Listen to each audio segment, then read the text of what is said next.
نشهد أن لا إله إلا الله وحده لا شريك له ونشهد أن سيدنا ونبينا محمدا عبده ورسوله أرسله بالهدى ودين الحق ليظهره على الدين كله ولو كره المشركون.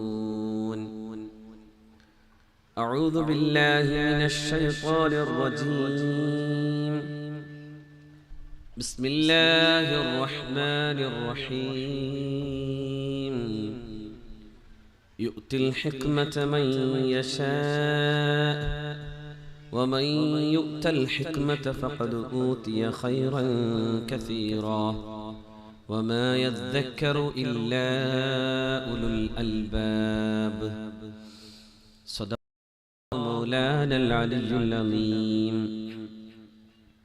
وقال سيدنا ونبينا محمد صلى الله عليه وسلم: لتتبعن سنن من كان قبلكم شبرا بشبر ضاعا بضاع حتى لو دخلوا جحر لب فسلكتموه فقالوا اليهود والنصارى يا رسول الله. قال ثم من؟ صدق نبينا محمد صلى الله عليه وسلم. اللهم صل على سيدنا محمد طب القلوب ودوائها وعافية الأبدان وشفائها ونور الأبصار وضيائها وعلى آله وأصحابه وأتباعه وسلم. اللهم صل على سيدنا محمد طب القلوب ودوائها وعافية الأبدان وشفائها ونور الأبصار وضيائها وعلى آله وأصحابه وأتباعه وسلم. اللهم صل على سيدنا محمد طب القلوب ودوائها وعافية الأبدان وشفائها ونور الأبصار وضيائها وعلى آله وأصحابه وأتباعه وسلم. അഭിയന്തരായ വേദിയിൽ സന്നിഹിതരായിട്ടുള്ള പണ്ഡിത മഹത്തുക്കൾ, സ്നേഹധന്യരായ സഹോദരീ സഹോദരന്മാർ, അല്ലാഹു റബ്ബുൽ ഇസ്സത്ത് ഈ പരിശുദ്ധമായ ഈ സദസ്സിൽ, ഈ വേദിയിൽ നമ്മൾ ഒരുമിച്ച് കൂടിയതുപോലെ നാളെ ജന്നാത്തുൽ ഫിർദൗസിലും നാം ഏവരെയും അല്ലാഹു ഒരുമിപ്പിക്കുമാറാകട്ടെ.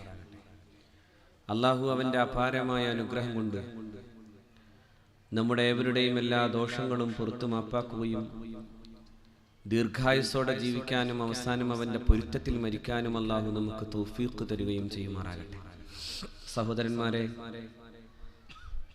വളരെ മനോഹരമായൊരു മസ്ജിദും അതുപോലെ തന്നെ ഒരു മദ്രസ കെട്ടിടവും നിർമ്മിക്കപ്പെട്ടതിൻ്റെ സന്തോഷത്തിലാണ് ഈ മഹല്ല് ജമാഅത്തിലെ എൻ്റെ പ്രിയപ്പെട്ട സത്യവിശ്വാസികളായ സഹോദരീ സഹോദരന്മാരുള്ളത്. ദീർഘനേരമായിരിക്കണം വന്ദിരായ സയ്യിദ് അബ്ബാസ് അലി ശിഹാബ് തങ്ങളും സമസ്ത കേരള ജംഇയ്യത്തുൽ ഉലമ എന്ന മഹത്തായ ഈ സംഘബോധത്തിൻ്റെ അതിൻ്റെ അഭിവന്ദ്യ നായകൻ മഹാനായ സയ്യിദ് മുഹമ്മദ് ജിഫ്രി മുത്തുക്കോയ തങ്ങളുമെല്ലാം അല്ലാഹു ആ മഹത്തുക്കൾക്ക് ആഫിയത്തും ദീർഘായുസ്സും സമൂഹത്തിനും സമുദായത്തിനും വേണ്ടി ദീർഘമായി ജീവിക്കാനും നേതൃത്വം കൊടുക്കാനുമുള്ള തൗഫീഖും അല്ലാഹു നൽകുമാറാകട്ടെ. ആ മഹാരഥന്മാരായ നേതാക്കൾ, അതുപോലെ തന്നെ ഒരുപാട് പ്രഗത്ഭരായിട്ടുള്ള പണ്ഡിതന്മാരെല്ലാം സംസാരിച്ചു കഴിഞ്ഞു എന്നതുകൊണ്ട് ഞാൻ നീട്ടി പ്രസംഗിക്കുന്നില്ല. പക്ഷെ എൻ്റെ പ്രസംഗം കുറഞ്ഞാലും കൂടിയാലും കുറെ നേരം ഇരുന്ന് കേൾക്കാൻ ആഗ്രഹിക്കുന്ന ഒരു പറ്റം ആളുകൾ കുറച്ചുകൂടി ഒരു ഉന്മേഷം കാണിക്കും എന്നെനിക്ക് തോന്നുന്നു. അതുകൊണ്ട് എൻ്റെ പ്രിയപ്പെട്ട സഹോദരന്മാർ ചെയ്യേണ്ടത്, ആ ബാക്കിലുള്ളവരൊന്ന് മുന്നിലേക്ക് വന്നിരുന്നു ഈ കസേരകൾ ഇനിയും മലക്കുകൾക്ക് വേണ്ടിയോ അല്ലെങ്കിൽ മറ്റെന്തിനോ വേണ്ടിയോ മാറ്റിവെക്കാതെ അവർക്കിരിക്കാനും അവർക്ക് പോകാനുമൊക്കെയുള്ള വഴികൾ അവരുടെ ഉടമസ്ഥനായ തമ്പുരാൻ അല്ലാഹു റബ്ബുൽ ഇസ്സത്ത് ചെയ്യും എന്നിരിക്കെ നമുക്കിരിക്കാനുള്ള സ്ഥലങ്ങൾ ഉറപ്പാക്കണം എന്ന് പ്രത്യേകം അഭ്യർത്ഥിക്കുകയാണ്. കുറച്ചുകൂടി ഇങ്ങോട്ട് കയറിയിരുന്നു. ഇവിടൊക്കെ സീറ്റുണ്ട്. ഈ കാരണവന്മാരോടൊപ്പം ഇരിക്കുന്നത് കൊണ്ട് കുഴപ്പമൊന്നുമില്ല തൽക്കാലം.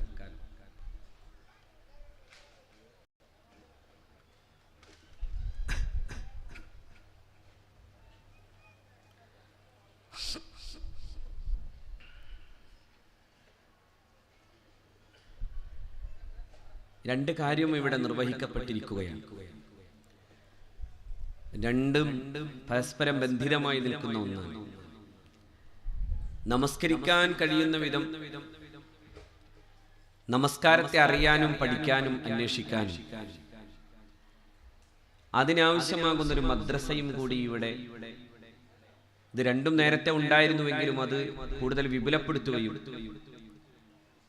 അതിന് മനോഹരമായ 2 കെട്ടിടങ്ങൾ നിർമ്മിക്കപ്പെടുകയും ചെയ്തു. അള്ളാഹു അതിനു വേണ്ടി പണിയെടുത്തവരെയൊക്കെ അള്ളാഹു റബ്ബുൽ ഇസ്സത്ത് സഹായിക്കുമാറാകട്ടെ. പള്ളി പണിതാൽ പള്ളി പണിയുന്നതോടൊപ്പം തന്നെ ദീനീ വിജ്ഞാനത്തിന് ആവശ്യമാകുന്ന വിധത്തിലുള്ള സഹായം ചെയ്താൽ അത് രണ്ടും ഏറ്റവും ഉത്കൃഷ്ടമായ പണിയാണ്. ഇവിടെ ബഹുമാന്യരായ തങ്ങൾ ഉൾപ്പെടെയുള്ളവർ സൂചിപ്പിച്ചിട്ടുണ്ടാകുമെന്നുകൊണ്ട് ഞാൻ അങ്ങോട്ട് പോകുന്നില്ല. അള്ളാഹുവിന്റെ മസ്ജിദിന് വേണ്ടിയുള്ള പണിയായാലും അള്ളാഹുവിന്റെ ദീൻ നിലനിൽക്കാൻ ആവശ്യമാകുന്ന വിധത്തിൽ മദ്രസ പണിയുമ്പോഴും രണ്ടും ഏറ്റവും പ്രധാനവും ശ്രേഷ്ഠവുമാണ്. അത് രണ്ടും ഇവിടെ നിർമ്മിക്കപ്പെടുകയും അതിന്റെ ഉദ്ഘാടനം നിർവഹിക്കപ്പെടുകയും ചെയ്തു കഴിഞ്ഞു. ഒരാൾക്ക് നമസ്കരിക്കാൻ ഏറ്റവും ആവശ്യം അവന് സംസ്കാരം ഉണ്ടാകലാണ്. നമസ്കരിച്ചു എന്നതല്ല പ്രശ്നം, നമസ്കരിച്ചു എന്നതല്ല പ്രധാനം, നമസ്കാരം ശരിയായ അർത്ഥത്തിലാകണം എന്നതാണ്. അതുകൊണ്ടാണ് ഖദ് അഫ്ലഹ മൻ തസക്കാ വദകറ സ്മ റബ്ബിഹി ഫസല്ല എന്ന് ഖുർആൻ പറയും. ഖദ് അഫ്ലഹ മൻ തസക്ക, തസ്കിയത്ത്, ഒരാളെ സംസ്കരിക്കാൻ ആവശ്യമായ ഒരു പരിപാടി ചെയ്യലാണ്, തസ്കിയത്ത് ചെയ്യലാണ് മദ്രസകൾ. അതുണ്ടാകുമ്പോഴുണ്ടാകുന്ന അവസ്ഥയാണ് തസക്ക, തസക്കി, അഥവാ ഒരാൾക്ക് സംസ്കാരം ഉണ്ടാകും. അങ്ങനെ സംസ്കാരം ഉണ്ടായാലോ ഖദ് അഫ്ലഹ, അവൻ ജയിച്ചു, അവൻ വിജയിച്ചു എന്നാണ് പടച്ചതമ്പുരാൻ. അത് കഴിഞ്ഞിട്ടാണ് റബ്ബ് സുബ്ഹാനഹു വ തആല വദക്കറ സ്മ റബ്ബിഹി ഫസല്ല, എന്നിട്ട് അല്ലാഹുവിനെ ഓർക്കുകയും നമസ്കരിക്കുകയും ചെയ്തവൻ. അപ്പൊ സംസ്കാരം ഉണ്ടാകാൻ ഏറ്റവും പ്രധാനം എന്താണ്? ഏറ്റവും ആവശ്യം വേണ്ടത് ഇൽമാണ്.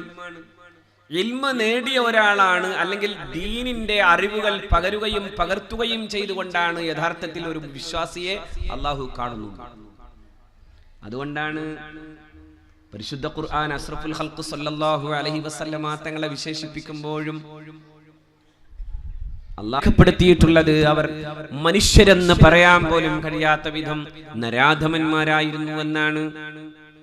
The human brute, almost without sense, is poorly distinguished from the rest of animal creation. മൃഗങ്ങളിൽ നിന്ന് വ്യത്യസ്തരെന്ന് പറയാൻ കഴിയാത്ത വിധം നരാധമന്മാർ. ആ നരാധമന്മാരോടാണ് വായിക്കണം എന്ന് അല്ലാഹു പറയുന്നത്. ആ മദ്യാസക്തരായ, ഭോഗാസക്തരായ, ആ യുദ്ധകൊതിയന്മാരായ ആ പ്രാകൃത അറബിയോടാണ് അല്ലാഹു റബ്ബുൽ ഇസ്സത്ത് ആവശ്യപ്പെടുന്നത്, വായിക്കണം. ഇഖ്റ ബിസ്മി റബ്ബിക്കല്ലദീ ഖലഖ്. എന്തൊരു സുന്ദരമായ വചനാണ്, നിങ്ങൾ ആലോചിച്ച് നോക്കൂ. ലാ ഇലാഹ ഇല്ലല്ലാഹ്, അല്ലാഹു അല്ലാതെ മറ്റൊരു ആരാധ്യനില്ലെന്ന് പറഞ്ഞു തുടങ്ങണമെന്നല്ല ഖുർആൻ തുടങ്ങിയത്. ഇഖ്റ ബിസ്മി റബ്ബിക്കല്ലദീ ഖലഖ്, അല്ലേ? ഇഖ്റ ബിസ്മി റബ്ബിക്കല്ലദീ ഖലഖ്. എന്നെ അറിയണമെന്നുമല്ല അല്ലാഹ് പറഞ്ഞു തുടങ്ങിയത്. എന്നെ അറിയാനുള്ള വഴിയായി ഈ പുസ്തകങ്ങളെല്ലാം വായിച്ചിട്ട് എന്നെ അറിയാൻ കഴിയണം. അതായത് ഖലഖ, ഈ സൃഷ്ടിജാലങ്ങളെ കുറിച്ച് പഠിക്കണം, ഈ വിജ്ഞാനം ആർജിക്കണം. അതിലൂടെ എന്റെ അസ്തിത്വത്തെ തിരിച്ചറിയാൻ കഴിയണം. ഇഖ്റ ബിസ്മി റബ്ബിക്കല്ലദീ ഖലഖ്.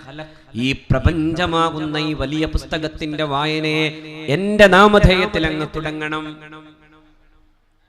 എല്ലാം വായിക്കണം. എന്നിട്ട് അല്ലാഹു എന്തേ പറഞ്ഞത്? ഖലഖൽ ഇൻസാന മിൻ അലഖ്. ഉമ്മയുടെ ഗർഭപാത്രത്തിൽ അള്ളിപ്പിടിച്ചിരിക്കുന്ന രക്തപിണ്ഡത്തിൽ നിന്ന് മനുഷ്യനെ സൃഷ്ടിച്ചു അല്ലാഹു എന്ന പരിശുദ്ധമായ നാമധേയത്തെ, ആ റബ്ബിനെ, ആ അസ്തിത്വത്തെ പരിചയപ്പെടുത്താൻ അള്ളാഹു 2 കാര്യങ്ങളെ നമുക്ക് ചേർത്ത് വെച്ചു തന്നു. ഒന്ന്, പ്രപഞ്ചത്തെ പഠിക്കണം നീ, പിന്നെ നീ നിന്റെ ഉമ്മയെ പഠിക്കണം. ഉമ്മയെ പഠിക്കാതെ പടച്ചവനിലേക്ക് പോകാനാവൂല, പ്രപഞ്ചത്തെ അറിയാതെ പടച്ചവന്റെ വലിപ്പം അറിയാനാവൂല. അതുകൊണ്ട് 2ഉം പഠിക്കണം. നോക്കണം നിങ്ങൾ, ഉമ്മ എന്ന വലിപ്പത്തെ അറിയണം. ഖലഖൽ ഇൻസാന മിൻ അലഖ്, ഒരു രക്തപിണ്ഡത്തിൽ നിന്ന് മനുഷ്യനെ സൃഷ്ടിച്ച അല്ലാഹ്. ആ രക്തപിണ്ഡത്തിന്റെ പ്രത്യേകത എന്താ? അത് ഉമ്മയുടെ പ്രത്യേകതയും സവിശേഷതയുമായി ബന്ധപ്പെട്ട് നിൽക്കുകയാണ്. ആ രക്തപിണ്ഡം അഥവാ ആ ഭ്രൂണം, ആ എംബ്രിയോ, ആ സിക്ത, അത് കടന്നു ചെല്ലുമ്പോ അതിനെ തള്ളിക്കളയാനുള്ള ഉമ്മയുടെ ശ്രമങ്ങളെ മുഴുവനും അതിജയിക്കുന്ന വിധം ആ ഉമ്മയുടെ ഗർഭപാത്രത്തിന്റെ അതിന്റെ ഭിത്തിയിൽ, അതിന്റെ എൻഡ്രോമെട്രിയത്തിൽ ഒരട്ടയിൽ നിന്നാണ് മനുഷ്യനെന്ന ഇപ്പോ അള്ളാഹുവിനെ നിഷേധിക്കുന്ന വിധത്തിലേക്ക് വളർന്നിട്ടുള്ള ഈ പുതിയ തരത്തിലെ പുതിയ മനുഷ്യനൊക്കെയും ജനിച്ചു വന്നത് ഈ ഉമ്മയുടെ ഗർഭപാത്രത്തിൽ. ആദ്യമുള്ള ആ തള്ളിക്കളയാനുള്ള ശ്രമങ്ങൾക്കു നേരെ അള്ളാഹു നൽകിയ ഒരു പ്രത്യേക സവിശേഷത കൊണ്ട് ഉമ്മയുടെ ഗർഭപാത്രത്തിൽ അള്ളിപ്പിടിച്ച രക്തപിണ്ഡത്തിൽ നിന്നാണ്. ഇത് 1400 കൊല്ലം മുമ്പ് ഒരാൾ പറയുമ്പോൾ ആലോചിക്കണം. 1400 കൊല്ലം മുമ്പ് അത് പറയുമ്പോ ആധുനിക ശാസ്ത്രം ഇത്ര വലുതായിട്ടില്ല. ആധുനികമായ ചിന്തകൾക്ക് യാതൊരു സ്ഥാനവുമില്ലാത്ത കാലത്താണ്. 14 നൂറ്റാണ്ട് മുമ്പാണ് മുഹമ്മദ് മുസ്തഫ, സയ്യിദുന മുഹമ്മദ് മുസ്തഫ, ബക്കറ്റ് വിരിക്കണം, അല്ലാഹു റാഹത്ത് ചെയ്യട്ടെ. സഹോദരന്മാരെ, ഈ ബക്കറ്റിൽ കാര്യമായ പിരിവ് കൊടുക്കണം. പടച്ച തമ്പുരാൻ നമ്മളെ ഈ പള്ളി ഏതാണ്ട് ഒരു അറബി പണിത് തന്നത് എന്നതുകൊണ്ട് സാമാന്യം നിങ്ങൾക്ക് വലിയ ചെലവായിട്ടുണ്ടാവില്ല അല്ലേ? മദ്രസ പണിയാനും ചെലവ് വന്നിട്ടുണ്ടോ? ഉണ്ടാവൂലേ? എന്നത് 2ഉം കൂട്ടി ഇനിയുള്ള ഈ കാര്യത്തിലും കൂടിയുള്ള ചെലവിന് അള്ളാഹു റബ്ബുൽ ഇസ്സത്ത് തൗഫീഖ് തരട്ടെ. അതിനാവശ്യമാകുന്ന സംഭാവന അള്ളാഹു സ്വീകരിക്കട്ടെ. ഓരോരുത്തരും കാര്യമായ സംഭാവന. ഞാൻ പറഞ്ഞു വന്നത്, ഒരു കുഞ്ഞിനെയും അവരല്ലേ കലയുടെയും സാഹിത്യത്തിന്റെയും വഴിയിൽ നടന്നവർ. ശരിക്കും പഠിച്ചാൽ അള്ളാഹു എല്ലാം എത്തിച്ചു കൊടുക്കും. യുത്തിൽ ഹിക്മത മൻ യശാഉ വമൻ യുതൽ ഹിക്മത ഫഖദ് ഊതിയ ഖൈറൻ കസീറാ. യുത്തിൽ ഹിക്മത മൻ യശാ, ഹിക്മത്ത് ചില ആളുകൾക്ക് അള്ളാഹു പ്രത്യേകം അവൻ ഉദ്ദേശിച്ചവർക്കേ കൊടുക്കുന്നുള്ളൂ. പക്ഷെ കൊടുക്കപ്പെട്ടാൽ അവനെല്ലാം കിട്ടി. യുതൽ വമൻ യുതൽ ഹിക്മ ഫഖദ് ഊതിയ ഖൈറൻ കസീറാ. ഒരാൾക്ക് അള്ളാഹു എന്ന ബോധ്യമുണ്ടായാൽ, ആ ജ്ഞാനത്തിലേക്ക് അവന് ചെല്ലാനായാൽ, ആ ഹിക്മത്ത് തിരിച്ചറിയാനായാൽ, ഫഖദ് ഊതിയ ഖൈറൻ കസീറാ, ഒരുപാട് വിജ്ഞാനങ്ങൾ, ഒരുപാട് വഴികൾ അവൻ അല്ലാഹു റബ്ബുൽ ഇസ്സത്ത് തുറന്നു കൊടുക്കും. ചില ആയത്തുകൾ മാത്രം മുന്നിൽ വെച്ച് വലിയ വലിയ പുസ്തകങ്ങളും കിതാബുകളും എഴുതി മഹാരഥന്മാർ ഒരായത്ത് മാത്രമേ കണ്ടിട്ടുള്ളൂ.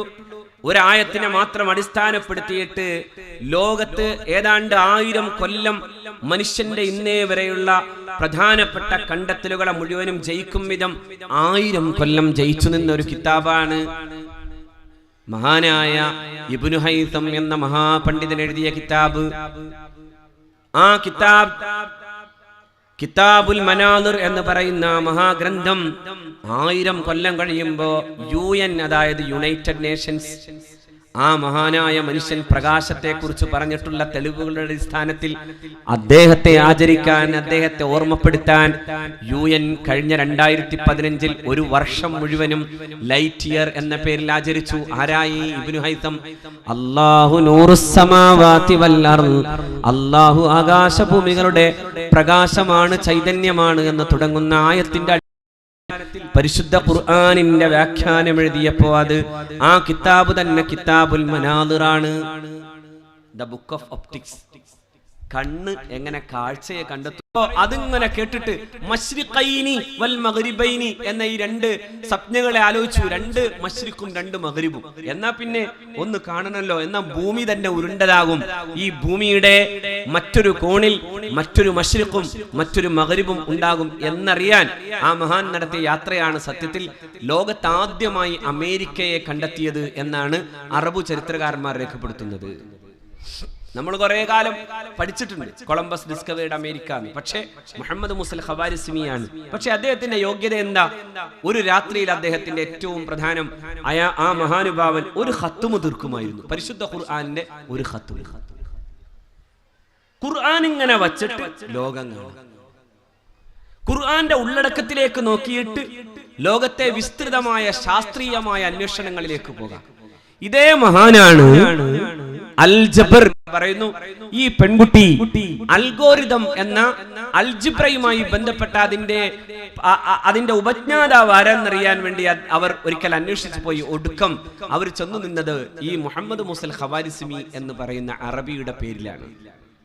വിദേശ യൂണിവേഴ്സിറ്റി പഠിച്ചു, മുസ്ലിമാണ് പേര്. വിദേശ യൂണിവേഴ്സിറ്റിയിലൊന്നും പോണ്ട, സാമാന്യം ഏതെങ്കിലും യൂണിവേഴ്സിറ്റി കടന്നാൽ മതി. പിന്നെ നമുക്ക് മലയാളം കൊരച്ചേ പറയും. നമ്മൾ ആകെ പിന്നെ എന്തോ ആയി. പ്രഗത്ഭനായ മോർഗൻ അദ്ദേഹത്തിന്റെ ലോസ്റ്റ് ഹിസ്റ്ററി തുടങ്ങുന്നത് തന്നെ ഇങ്ങനെയാണ്. വിദേശ യൂണിവേഴ്സിറ്റിയിൽ പഠിച്ച ഗർവുണ്ടായിരുന്നു ആ കുട്ടിക്ക്. ആ പെൺകുട്ടിക്ക് ആ ഗർവെല്ലാം ഉണ്ടായിരുന്നു. തങ്ങളുടെ പൂർവ്വപിതാക്കൾ മുസ്ലിങ്ങളാണെന്ന് പറയാൻ പോലും നാണമുണ്ടായിരുന്ന ആ പെൺകുട്ടിക്ക് അവസാനം തന്റെ ജോലിയുടെ ഭാഗമായി അൽഗോരിതത്തിന്റെ ഉപജ്ഞാതാവിനെ അന്വേഷിച്ചു പോയപ്പോ ഒടുക്കം കിട്ടിയത് ഒരു ഖത്തുമ് ഒരു ദിവസം രാത്രിയിൽ തന്നെ തീർക്കുന്ന മഹാനായ മുഹമ്മദ് മുസൽ ഖവാരിസിം റഹിമഹുല്ലാഹ് എന്ന മഹാപണ്ഡിതനിലേക്കാണ്. ഖവാരിസം, അതിൽ നിന്നാണ് അൽഗോരിതം. നിങ്ങൾ അറിയണം, ഞാൻ എന്റെ യുവ സുഹൃത്തുക്കളോട് പറയുന്നു, വിജ്ഞാനങ്ങളുടെ ഒരു കലവറ തുറന്നവരാണ് മുസ്ലിങ്ങൾ. വിജ്ഞാനങ്ങളുടെ കലവറ. ഒറ്റ കാരണത്താൽ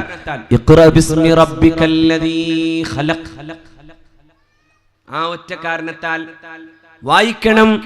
ബിസ്മി റബ്ബിക്കല്ലദീ ഖലഖ്. ഈ സൃഷ്ടി നടത്തിയിട്ടുള്ള തമ്പുരാന്റെ നാമധേയത്തിൽ വായിക്കണം. എല്ലാം തുടങ്ങുമ്പോ അല്ലാഹു റബ്ബുൽ ഇസ്സത്ത് അങ്ങനെ തന്നെയാണ്. ഫാത്തിഹ തുടങ്ങുമ്പോ പടച്ച തമ്പുരാൻ പറഞ്ഞു അൽഹംദുലില്ലാഹി റബ്ബിൽ ആലമീൻ. പ്രപഞ്ചങ്ങളുടെ ഉടമസ്ഥനാകുന്ന അല്ലാഹുവിനാണ് സർവസ്തുതിയും. അപ്പോ ഇമാം റാസി റഹ്മത്തുള്ളാഹി അലൈഹി തങ്ങൾ പറഞ്ഞു, പ്രപഞ്ചങ്ങളുടെ ഉടമസ്ഥനോ? എങ്കിൽ പ്രപഞ്ചങ്ങൾ ഒന്നല്ലല്ലോ, പിന്നെയും ഉണ്ടാകണമല്ലോ എന്ന് ചോദിച്ചയാളാണ് ഇമാം റാസി. ഇന്ന് ഈ കഴിഞ്ഞ 2-3 മാസങ്ങൾക്ക് മുമ്പ് മരിച്ചുപോയ ലോകത്തെ ഏറ്റവും പ്രഗത്ഭനായ ശാസ്ത്രകാരന്മാരിൽ അതുല്യനായി നിന്നിരുന്ന സ്റ്റീഫൻ ഡബ്ല്യു ഹോക്കിംഗ് പറയുന്നു, മൾട്ടിവേഴ്സുകൾക്ക് സാധ്യതയുണ്ട്, അഥവാ ഇനിയും പ്രപഞ്ചങ്ങൾ ഉണ്ടാകാനുള്ള സാധ്യത കാണാം. ഇവിടെ മഹാനായ ഇമാം റാസി അതിനെയും സന്ദേഹിച്ചുകൊണ്ടാണ് പറയുന്നത്, റബ്ബുൽ ആലമീൻ എന്ന് അല്ലാഹു പറഞ്ഞില്ലേ, എങ്കിൽ ഈ ആലമുകൾ അറിയാതെ എങ്ങനെ ഉടമസ്ഥനെ അറിയാനാകും? പിന്നെ എങ്ങനെയാണ് ഒരു വിശ്വാസി നെഞ്ചു ചേർത്ത് അൽഹംദുലില്ലാഹ് എന്ന് പറയാനാവുക? റാസിമാവിന്റെ ചോദ്യം നോക്കണം നിങ്ങൾ. ഇത് പിന്നോട്ട് വലിച്ചു എന്ന് പറയുന്നത് എവിടെയാണ്? മുന്നോട്ടല്ലേ കൊണ്ടുപോയത്? മദ്രസയല്ലേ സ്ഥാപിച്ചത്? പള്ളി ഉണ്ടെങ്കിൽ അവിടെ മദ്രസ ഉണ്ടാകുന്നു എന്ന് പറയുന്നതിന്റെ അർത്ഥം അവിടെ വിജ്ഞാനം പൂക്കണമെന്നാണ്. ആ വിജ്ഞാനത്തിന്റെ വഴിയിലൂടെ അവൻ ശരിയായ മനുഷ്യനായി മാറണമെന്നാണ്. ശരിയായ മനുഷ്യനായി മാറുന്നില്ലെങ്കിൽ പിന്നെന്തിന് വിദ്യാഭ്യാസം? പിന്നെന്തിനാ വിദ്യാഭ്യാസം? എന്താ വിദ്യാഭ്യാസം? മനുഷ്യനാകാനല്ലേ വിദ്യാഭ്യാസം? നന്നാവാനല്ലേ വിദ്യ? മോശമാകാൻ എന്തിനാ വിദ്യ? നമ്മൾ കുറെ പഠിച്ചു. a plus b the whole square സമം a square plus 2ab plus b square കുറെ പഠിച്ചു. നമുക്കെന്ത് നേട്ടം? അതേസമയം ഇവിടെ തുടങ്ങിയത് ഇങ്ങനെയാണ്, ഖലഖൽ ഇൻസാന മിൻ അലഖ്.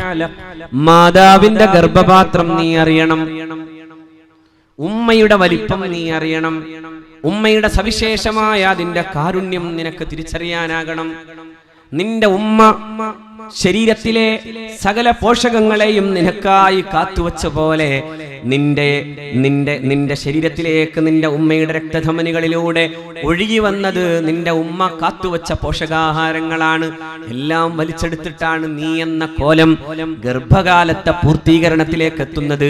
അവിടെ നിന്നാണ് പിന്നെ നീ ജനിച്ചു വീഴുന്നത്. ഉമ്മയെ തിരിച്ചറിയണം. ഖലഖൽ ഇൻസാന മിൻ അലഖ്. മാതാവിനെ അറിയാതെ പിന്നെന്ത് വിദ്യാഭ്യാസം? അതുകൊണ്ട് സഹോദരന്മാരെ, നാമിനൽ നിന്ന് താഴെ കിടക്കട്ടെ, ഞങ്ങൾ അവരുടെ മുകളിൽ നിൽക്കാം, അവരെ ചവിട്ടി താഴ്ത്തട്ടെ. അവർക്കാകട്ടെ ആദ്യമായി ശിക്ഷയുടെ വേദന അനുഭവിക്കാൻ, അവരാകട്ടെ ഈ താപത്തിന്റെ കാഠിന്യം അനുഭവിക്കേണ്ടത്. അതിനുശേഷമാകാം ഞങ്ങൾക്ക് എന്ന് പറയുന്ന ഒരു വിഭാഗം മക്കളെ അല്ലാഹു റബ്ബുൽ ഇസ്സത്ത് പരിചയപ്പെടുത്തുന്നു. അതായത് ഈ ഭൂമിയിൽ മാത്രമല്ല, നാളെ പാരത്രിക ലോകത്ത് വെച്ച് പോലും നമുക്ക് വേണ്ടി പ്രാർത്ഥിക്കേണ്ട മക്കൾ നമുക്കെതിരായി പ്രാർത്ഥിക്കുന്നൊരവസ്ഥ സംജാതമാകാനുള്ള പ്രധാനപ്പെട്ട കാരണം അവർ നൽകുന്ന കേസ് ഷീറ്റിന്റെ പ്രധാനപ്പെട്ട അതിലെ ഏറ്റവും പ്രധാനപ്പെട്ട കാരണം തന്നെ ഇതാണ്. അദല്ലാന, ഞങ്ങളെ പിഴപ്പിച്ചു. അവർ ഞങ്ങൾക്ക് ലെഗിൻസ് പോലെയുള്ള കടുത്ത കുടിച്ച ടീഷർട്ടുകളും അതുപോലെ തന്നെ പാന്റുകളും വാങ്ങി തന്നു. ഞങ്ങളോട് ഇങ്ങനെ നടന്നാ മതി എന്ന് പറഞ്ഞു. ഞങ്ങളുടെ ശരീരത്തെ സ്ത്രീ ശരീരമായി അതിനെ മറക്കേണ്ട വിധം അല്ലാഹുവും അവന്റെ പ്രവാചകനും പഠിപ്പിച്ച മര്യാദക്കപ്പുറത്ത്, ആ മര്യാദകൾക്കപ്പുറത്ത് ഞങ്ങളോട് ടീഷർട്ട് അണിയുവാനും അതുപോലെ തന്നെ ലെഗിനിടാനും വേണ്ടി പഠിപ്പിച്ചു തന്നു ഉമ്മ. അതുകൊണ്ട് അല്ലാഹുവേ, ഈ ഉമ്മയുടെ നെഞ്ചത്തു ചവിട്ടിയിട്ടല്ലാതെ ഞങ്ങൾക്ക് നരകത്തിന്റെ ഈ അഗ്നി ഞങ്ങളുടെ മേൽ പടരാതിരിക്കാൻ ആ മാതാവിനെ ഞങ്ങൾക്ക് കാണിച്ചു തരണേ എന്ന് പ്രാർത്ഥിക്കുമെന്നാണ് വിശുദ്ധ ഖുർആൻ. അതേസമയം അൽ ബാഖിയാത്തുസ് സ്വാലിഹാത്ത് സച്ചരിതമായ കർമ്മങ്ങളുടെ ഒരു തിരുശേഷിപ്പിനെ കുറിച്ച് പറയുന്നിടത്ത്, അതായത് സൂറത്തുൽ കഹ്ഫിന്റെ ഈ ആയത്തിന്റെ ഖണ്ഡത്തെ അർത്ഥം വെക്കുമ്പോൾ മഹാനായ ഇമാം ഖുർത്തുബി റഹ്മത്തുള്ളാഹി അലൈഹി തങ്ങൾ പറയുന്നു, അൽ ബാഖിയാത്ത് എന്നത് ശരിക്കു പറഞ്ഞാൽ അൽ ബനാത്തു സാലിഹാത്താണ്. നല്ല പെൺകുട്ടികൾ ഏതെങ്കിലും വാപ്പയ്ക്കുണ്ടെങ്കിൽ, സച്ചരിതയായി അവൾ ജീവിച്ചു പോയിട്ടുണ്ടെങ്കിൽ, അവർ ആ അർത്ഥത്തിൽ ജീവിച്ചു പോയിട്ടുണ്ടെങ്കിൽ, ആ പെൺകുട്ടികളാണ് നാളെ നരകത്തിലേക്ക് പോലും വലിച്ചിഴക്കപ്പെടുന്ന ഒരവസ്ഥയിൽ നിന്ന് അല്ലാഹുവേ, ഇത് ഞങ്ങളുടെ പിതാവാണ്, ഞങ്ങൾക്ക് കരുണ ചെയ്ത, ഞങ്ങൾക്ക് സംസ്കാരം പഠിപ്പിച്ച, ഞങ്ങളെ മദ്രസയിൽ വിട്ടപ്പോ ശ്രദ്ധയോടെ മദ്രസ പാഠങ്ങൾ പഠിക്കുന്നതിലും അതിന്റെ സംസ്കാരം ജീവിതത്തിൽ പകർത്തുന്ന ശ്രദ്ധയോടെ തങ്ങൾ തന്റെ തഫ്സീറിൽ രേഖപ്പെടുത്തുന്നു.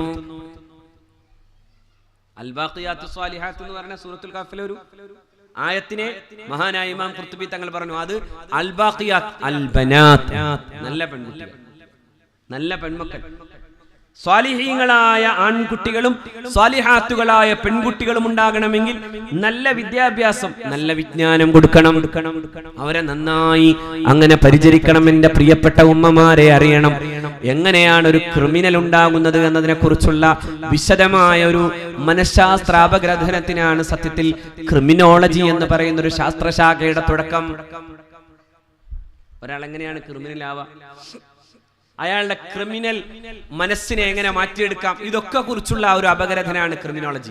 ആ ക്രിമിനോളജി സംബന്ധിയായിട്ടുള്ള ഒരു ഗവേഷണ പുസ്തകം ഞാൻ ഇടയ്ക്ക് വായിച്ചപ്പോ അതിലേറ്റവും പ്രധാനമായി കണ്ടത്, പ്രിയപ്പെട്ട സഹോദരന്മാരെ അറിയണം, നിങ്ങൾ അറിയണം, അതായത് ഒരു ഉമ്മ അതിന്റെ കുഞ്ഞിന് അമ്മിഞ്ഞപ്പാല് കൊടുക്കുന്നോടത്ത് ശ്രദ്ധാപൂർവവും അതിലേക്കുള്ള താല്പര്യപൂർവവും കൊടുക്കുമ്പോ ആ കുഞ്ഞിൽ അതിന്റെ ആ അർത്ഥത്തിലുള്ള ആ ഒരു സ്നേഹം, അതിന്റെ ആ അർത്ഥത്തിലുള്ള ഒരു വൈകാരികമായ ബന്ധം, ആ ഒരു സാറ്റിസ്ഫാക്ഷൻ ആ കുട്ടിക്ക് കിട്ടുന്നില്ല എന്ന് വന്നാൽ അതിന്റെ ഭാവി ജീവിതത്തിൽ അധർമ്മകാരിയായി ലൈംഗികമായ മനോരോഗങ്ങൾ കടിമപ്പെട്ടു പോകാനും ലഹരി കടിമപ്പെടാനുമുള്ള സാധ്യതകൾ കൂടുതലാണ് എന്നാണ് പ്രഗത്ഭയായ ഈ സൈക്കോളജിസ്റ്റ് എഴുതിയത്.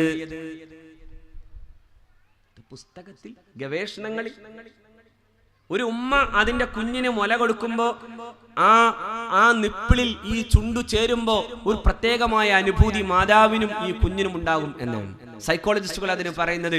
ഒരു തരം മദറിങ്, ഉമ്മ എന്ന ബോധമുണ്ടാകും. ആ ബോധത്തിന്റെ സാക്ഷാത്കാരം പോലെ അതിന്റെ സ്നേഹം ഈ കുഞ്ഞിന്റെ സിരകളിലേക്കൊരു സംഗീതം പോലെ ഒഴുകണം. അങ്ങനെ ഒഴുകുന്നില്ല എന്ന് വന്നാൽ ഈ കുഞ്ഞ് പിന്നെ ജീവിതത്തിന്റെ ഭാവിയിൽ ഏതോ വൃത്തികെട്ടതായ അബദ്ധസഞ്ചാരിയായി, ലഹരിക്കടിമപ്പെട്ടവനായി, സ്നേഹശൂന്യനായി, ഹൃദയശൂന്യനായി മാറുമെന്ന് പഠിപ്പിക്കുന്നത് 21-ാം നൂറ്റാണ്ടിലെ ഗവേഷണ പഠനങ്ങളാണ്. എന്നാൽ 1400 കൊല്ലം മുമ്പ് അഷ്റഫുൽ ഖൽഖ് മുഹമ്മദ് മുസ്തഫ സ്വല്ലല്ലാഹു അലൈഹി വസല്ലമ തങ്ങൾ പറയുന്നുണ്ട്, നരകത്തെ ഞാൻ കണ്ടപ്പോ ഞാൻ അവിടെ കണ്ട ഏറ്റവും വലിയൊരു ഭീകരമായ രംഗം, ഒരു പറ്റം സഹോദരിമാർ, സ്ത്രീകൾ അവരുടെ സ്തനങ്ങൾ ബന്ധിരമായി നിൽക്കുകയും അവരുടെ സ്തനഭാഗങ്ങളിലൂടെ സർപ്പങ്ങൾ ഇങ്ങനെ ഇഴഞ്ഞു നീങ്ങുന്നതും കണ്ടപ്പോ ഞാൻ എൻ്റെ സഹകാരിയും എൻ്റെ സഹയാത്രികനുമായ ജിബ്രീലിനോട് ചോദിച്ചു, ഈ സ്ത്രീകൾക്ക് എന്ത് പറ്റിപ്പോയതാണെന്ന് ചോദിച്ചപ്പോ മഹാനായ അഷ്റഫുൽ ഖൽഖ് സ്വല്ലല്ലാഹു അലൈഹി വസല്ലം ഒരിക്കലും നുണ പറയാത്ത നാവാകുന്ന മുഹമ്മദ് മുസ്തഫ അവിടുന്ന് പറയുകയാണ്, മഹാനായ ജിബ്രീൽ എന്നോട് പറഞ്ഞു തന്നത്, ആ സ്ത്രീകളുടെ ഏറ്റവും വലിയ പ്രശ്നം അവരവരുടെ സ്തനങ്ങളിൽ നിന്ന് അവരുടെ സ്നേഹത്തിന്റെ അമ്മിഞ്ഞപ്പാൽ അവരുടെ കുഞ്ഞിന് കൊടുക്കുന്നതിൽ നിന്ന് വിലങ്ങിയ, അതിനെ തടഞ്ഞ പെണ്ണുങ്ങളായിരുന്നുവെന്ന് സയ്യിദുനാ മുഹമ്മദ് മുസ്തഫ. മഹാനായ ഇമാം ഷാഫി റളിയല്ലാഹു അൻഹുവിനോട് ഒരിക്കൽ എന്തേ ഈ ബുദ്ധിക്ക് കാരണമെന്ന് ചോദിച്ചപ്പോ, വലിയ ജ്ഞാനിയാണല്ലോ ഇമാം ഷാഫി, എന്റെ തറവാട്ടിൽ എന്റെ പരമ്പരയിൽ ഒരു മഹാപണ്ഡിതൻ വരാനുണ്ട്. ആ പണ്ഡിതന്റെ പ്രത്യേകത ഈ ഭൂലോകം മുഴുവനും ആ മഹാമനുഷ്യന്റെ ജ്ഞാനപ്രസരണം ഉണ്ടാകുമെന്ന് പറയപ്പെട്ട അത്രമേൽ പ്രഗത്ഭനായ സയ്യിദുനാ മുഹമ്മദ് ഇബ്നു ഇദ്രീസ് ശാഫിഈ റളിയല്ലാഹു തആല അൻഹു എന്ന ഇമാം ഷാഫി തങ്ങൾ. ഇമാം ഷാഫിയുടെ ബുദ്ധിയുടെ പ്രഭാവത്തിന്റെ പ്രധാനപ്പെട്ട കാരണം ചോദിച്ചപ്പോ അദ്ദേഹം പറഞ്ഞ മറുപടി ഇതാണ്, നല്ല മുല കിട്ടിയിരുന്നു എനിക്ക്. നല്ല മുല, നല്ല ഉമ്മയുണ്ടായിരുന്നു എന്നർത്ഥം. നല്ല ഉമ്മയില്ലെങ്കിൽ എത്ര നന്നായി വാപ്പ പരിചരിച്ചാലും ഒരു നല്ല ഉമ്മയില്ലാത്ത കുടുംബം നഷ്ടത്തിലാണ്. അല്ലാഹു നമ്മളെ കാക്കുമാറാകട്ടെ. അതുകൊണ്ടല്ലേ ഒരു വാപ്പയുടെ സ്ഥാനത്ത് നിന്ന് ലോകം കണ്ട ഏറ്റവും വലിയ ഭീകരനായ ഭരണാധികാരി ഒരു കുഞ്ഞിനെ പോറ്റി കൊണ്ടുവന്നു. ഒരു വാപ്പയുടെ സ്ഥാനത്ത് നിന്ന് എല്ലാ റസൂലിനും എല്ലാ പ്രവാചകനും റിസാലത്തിന്റെ മധ്യസ്ഥനായി നിൽക്കുന്നയാൾ ഒരു കുഞ്ഞിനെ പോറ്റിക്കൊണ്ടുവന്നു. നന്നാവേണ്ടത് ആരാ? നിങ്ങളുടെ യുക്തി അനുസരിച്ച് ഒരാൾ വാപ്പയുടെ സ്ഥാനത്ത് നിന്ന് ജിബ്രീലാണ്, മറ്റേയാൾ വാപ്പയുടെ സ്ഥാനത്ത് നിന്നത് ഫിർഔനാണ്. അപ്പൊ ഫിർഔൻ വളർത്തിയ മോൻ നന്നാവണോ അതോ ജിബ്രീൽ വളർത്തിയ മോൻ നന്നാവണോ? നിങ്ങൾ പറ, നിങ്ങളുടെ ലോജിക്. ജിബ്രീൽ ഒരു കുഞ്ഞിനെ വളർത്തി, അതേ കാലത്ത് തന്നെ ഫിർഔൻ മറ്റൊരു കുഞ്ഞിനെയും വളർത്തി. ഫിർഔൻ വളർത്തിയ കുഞ്ഞാണോ നന്നാവേണ്ടത്, ജിബ്രീൽ വളർത്തിയ കുഞ്ഞാണോ നന്നാവേണ്ടത്? ജിബ്രീലാണെങ്കിലോ എല്ലാ നന്മക്കും കൂട്ടാകാൻ വേണ്ടി വന്ന സകല പ്രവാചകന്മാർക്കും ഈ മഹാസന്ദേശം അയക്കാൻ നിയോഗിതനായ സയ്യിദുനാ ജിബ്രീൽ. ആര് വളർത്തിയ കുട്ടിയെ നന്നാവുണ്ട്? ഫിറൗൻ വളർത്തിയ കുട്ടിയോ? അതെങ്ങനെ ശരിയാവാ? സാമാന്യ ലോജിക്ക് ശരിയാവില്ലല്ലോ. എന്താ ഫിറൗൻ എന്ന് പറഞ്ഞാൽ ഏറ്റവും വലിയ തിരുമാലിയാണ്. അബൂജഹലും മയ്യത്തായി കിടക്കുമ്പോ അഷ്റഫുൽ ഖൽഖ് പറഞ്ഞത് എന്താ? ഹാദാ അബൂജഹൽ എന്നല്ല, ഹാദാ ഫിർഔനു ഹാദിഹിൽ ഉമ്മ. അവസാനം തന്റെ മാതാവ് തന്നെ വളരെ തന്ത്രപരമായി വന്നപ്പോ ആ കുഞ്ഞ് ആ ഉമ്മയുടെ മാത്രം മുല ചപ്പുമ്പോ പിന്നെ അത് ഏൽപ്പിക്കപ്പെട്ടു രാജാവിന്റെ പ്രത്യേകാനുവാദ പ്രകാരം. അങ്ങനെ മുല കൊടുക്കപ്പെട്ടു. സ്വന്തം ഉമ്മയിൽ നിന്ന് മുല കുടിച്ചു മഹാനായ സയ്യിദുനാ മൂസാ അലൈഹിസ്സലാം. അതേസമയം ഇതൊരു മറ്റൊരു മൂസ തന്നെയാണ്. പക്ഷെ ആ മൂസ കാട്ടിലാണ് വളർന്നത്, ഉമ്മയില്ലാതെയാണ് വളർന്നത്. ജിബ്രീൽ ഭക്ഷണം കൊടുത്തു. പക്ഷേ ആ കുഞ്ഞ് വളർന്നു വന്നപ്പോ വിളവ് തുടങ്ങി. അവൻ കണ്ടത് ആ ജിബ്രീൽ വരുന്ന സമയങ്ങളിലെല്ലാം ജിബ്രീലിന്റെ ശരീരം, ആ ജിബ്രീലിന്റെ കുതിര അവിടെ വന്നു നിൽക്കുമ്പോഴൊക്കെ മുളച്ചു പൊന്തുന്ന, അവിടെ ഉണ്ടായിത്തീരുന്ന ജീവന്റെ തുടിപ്പിനെ കണ്ടപ്പോ ആ മണ്ണ് വാരിയെടുത്തു ഈ കുഞ്ഞ്. പിന്നെ ഇതേ കുഞ്ഞു തന്നെയാണ് ആദ്യമായി സ്വർണ്ണ പശുവിനെ ഉണ്ടാക്കിയിട്ട് അതിൻ്റെ വായിലേക്ക് ഇത് കൊടുത്തപ്പോൾ അത് ശബ്ദിക്കാൻ തുടങ്ങിയപ്പോൾ ശബ്ദിക്കുന്ന ദൈവം ഇതാ, ശബ്ദം കേൾക്കാത്ത ദൈവത്തിന്റെ പിന്നാലെ പോകണോ എന്ന് ചോദിച്ച് ആദ്യം പശുവാരാധനയുടെ തുടക്കമിട്ടത് ഈ മൂസയാണ്. പഴപ്പിക്കാൻ വന്നൊരു മൂസയെ ജിബ്രീൽ വളർത്തി. പഴപ്പിക്കുന്നവരെ നേരെയാക്കാൻ വന്നൊരു മൂസയെ ആര് വളർത്തി? അപ്പൊ നിങ്ങൾക്കൊരു സ്ഥാനമില്ല അല്ലേ? നമുക്കൊരു സ്ഥാനമില്ല. എവിടുന്ന് തുടങ്ങണം? ഉമ്മയുടെ അമ്മിഞ്ഞപ്പാലിൽ നിന്ന് തുടങ്ങണം. നോക്കി, ഇനി വലിയ മഹാനായിരുന്നു സയ്യിദുനാ നൂഹ് അലൈഹിസ്സലാം. 950 കൊല്ലം ലാ ഇലാഹ ഇല്ലല്ലാഹ് ഇത് പറയാൻ വന്നയാളാണ്. പക്ഷെ നൂഹ് നബി പ്രളയമുണ്ടായപ്പോ മോനെ ഈ കപ്പലിലേക്ക് കയറൂ എന്ന് പറയുമ്പോ ആ മോൻ പറഞ്ഞ വർത്തമാനം, പൊക്കോ, ഞാൻ വേറെ വഴി നോക്കിക്കൊള്ളാം. ആ മോന്റെ ഉമ്മയെ കുറിച്ചും അല്ലാഹു റബ്ബുൽ ഇസ്സത്ത് പറഞ്ഞത് 2 പെണ്ണുങ്ങളാണ് സത്യനിഷേധികളുടെ മാതൃകകളാകേണ്ട പെണ്ണുങ്ങൾ. ആ 2 പെണ്ണുങ്ങളെ അല്ലാഹു ഉദാഹരിച്ചത് ഇങ്ങനെയാണ്: ലറബല്ലാഹു മസലൻ ലില്ലദീന കഫറു ഇംറഅത നൂഹിൻ വംറഅത ലൂത്ത്. ലൂത്തിന്റെ പെണ്ണും നൂഹിന്റെ പെണ്ണും. നൂഹ് സയ്യിദുനാ നൂഹ്, സയ്യിദുനാ ലൂത്ത് അലൈഹിസ്സലാം. ഈ 2 സ്ത്രീകളും സത്യനിഷേധികളുടെ ഉദാഹരണങ്ങളാണ്. അവർ 2 പേരും മഹാരഥന്മാരായ പ്രവാചകന്മാരുടെ കീഴിൽ ജീവിച്ചവരാണ്. പക്ഷേ അവരെ വഞ്ചിച്ചവരാണ്. അതുകൊണ്ട് തന്നെ വഖീല ദുഖുലൻ നാറ മഅദ്ദാഖിലീൻ, അവരോട് പറയപ്പെട്ടു, നിങ്ങൾ നരകത്തിലേക്ക് പ്രവേശിക്കുന്നവരോടൊപ്പം പ്രവേശിച്ചു കൊള്ളണമെന്ന്. ആ നൂഹ് നബിയുടെ ഈ മകന്റെ ഉമ്മ മഹാനായ സയ്യിദുനാ നൂഹ് നബി അലൈഹിസ്സലാമിന്റെ ജീവിതകാലം മുഴുവനും പ്രബോധനത്തിന്റെ വഴിയിൽ നിന്ന മഹാപ്രവാചകനാകുന്ന നൂഹ് അലൈഹിസ്സലാമിന്റെ പ്രിയപ്പെട്ട മകൻ മുസ്ലിമാകാതെ പോയതിന്റെ പ്രധാനപ്പെട്ട കാരണം പിഴച്ച ഉമ്മ. അതുകൊണ്ടാണ് ഏറ്റവും ആദ്യം കൊടുക്കേണ്ട മതവിദ്യാഭ്യാസം ആർക്കാ? ഉമ്മമാർക്കാ. മദ്രസയും പള്ളിയും വളർന്നിട്ട് നിങ്ങൾ സ്ത്രീകളെ കൂടി സംസ്കരിക്കണം. എന്തുകൊണ്ടെന്നാൽ അല്ലുമ്മു മദ്രസത്തുൻ, ആദ്യത്തെ മദ്രസയും ഉമ്മയാണ്. അല്ലുമ്മു മദ്രസത്തുൻ ഇദാ അഅദത്തഹാ അഅദത്ത ഖൗമൻ ത്വയ്യിബൽ അറാഖി. മാതാവാണ് ഏറ്റവും ആദ്യത്തെ മതപാഠശാല. ആ മതപാഠശാല നന്നാക്കിയാലേ ഒരു സംസ്കാരമുള്ള ജനവിഭാഗമുണ്ടാകൂ. സംസ്കാരമുണ്ടാകണം. ഉമ്മ നന്നാവണം. നോക്കൂ, നിങ്ങൾ ലോകം കണ്ട ഏറ്റവും വലിയ മനുഷ്യർക്കൊക്കെയും മഹാരഥന്മാരായ പ്രവാചകന്മാർ ഉൾപ്പെടെയുള്ളവർ, അവർക്ക് ഉമ്മയുണ്ടായിരുന്നു സ്നേഹത്തോടെ, പക്ഷേ പിതാവുണ്ടായിരുന്നിട്ടില്ല. അമ്മിഞ്ഞ കൊടുക്കുമ്പോഴും സ്നേഹത്തോടെ ബാല്യം തീരുമ്പോഴും ആമിനയുണ്ടായിരുന്നു. മുഹമ്മദ് മുസ്തഫക്ക് സ്വല്ലല്ലാഹു അലൈഹി വസല്ലം അഷ്റഫുൽ ഖൽഖിന്റെ പിതാവിനെ കാണാൻ കഴിഞ്ഞിട്ടില്ല. ഒരു മാതാവ് മാത്രം സ്നേഹത്തിന്റെ മുഴുവൻ ഭാവമായി, ഒരു മാതാവെന്ന ബയോളജിക്കൽ ഫാക്ടർ മാത്രമായി ഒരു കുഞ്ഞ് ജനിച്ചിട്ടുണ്ട്. സയ്യിദുനാ ഹസ്രത്ത് ഈസ ഇബ്നു മറിയം അലൈഹിസ്സലാം. നോക്കണം നിങ്ങൾ, പ്രവാചകന്മാരുടെ മാത്രമല്ല ലോകം കണ്ട വലിയ മനുഷ്യരുടെയും ചരിത്രത്തിലേക്ക് നോക്കിയാൽ നമുക്ക് കാണാനാവുന്നത് അവരൊക്കെയും മാതാവിന്റെ സ്നേഹത്തിന്റെ ആ കൂട്ടിൽ, ആ നെഞ്ചും കൂട്ടിൽ ചൂടനുഭവിച്ചവരാണ്. ലോകം കണ്ട വലിയ മനുഷ്യരെല്ലാം. സയ്യിദുനാ അബ്ദുൽ ഖാദിർ ജീലാനി ഖദ്ദസല്ലാഹു സിർറഹുൽ അസീസ് മാതാവാണ് പരിപാലിച്ചത്. ആ മാതാവാണ് ആ പൊന്നുമോനോട് പറഞ്ഞത്, നുണ പറയരുത് മോനെ.